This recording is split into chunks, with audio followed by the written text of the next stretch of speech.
Dear Black people, good morning. Today, I want to talk about woke and the woke movement. This conversation is stemming from a continuation of cultural appropriation. And Jamaicans don't understand what cultural appropriation is. But I'm going to show you how something simple can be appropriated and it just fly past us.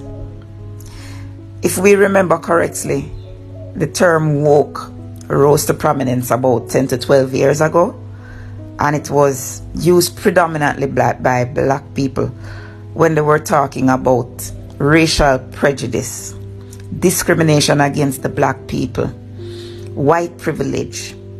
We used to say stay woke because we wanted black people to be aware that racism was still alive and well. But what is wokeism today? Is wokeism the same thing?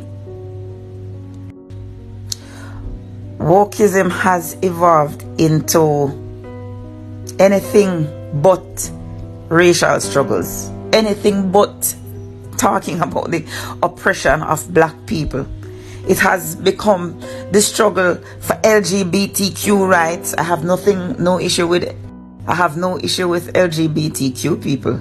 But I just can't understand for the life of me how being woke has to do with LGBTQ. Basically, as far as I'm concerned, it has morphed into something that it is not until it is now a barb, an insult to say that somebody is woke.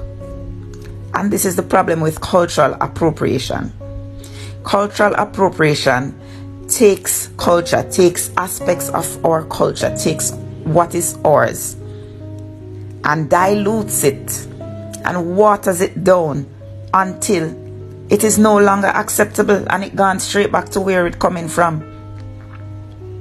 So when you hear me talking about cultural appropriation, what happened to the woke movement is an example of cultural appropriation. If it's successful, this is what it has become.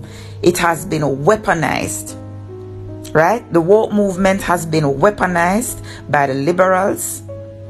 It had nothing to do with liberal struggles, but it has been politicized and weaponized to be everything but the struggle of black people. And so we have racism all over the place. We have to come up with BLM now, Black Lives Matter, because woke was stolen from you. That's cultural appropriation.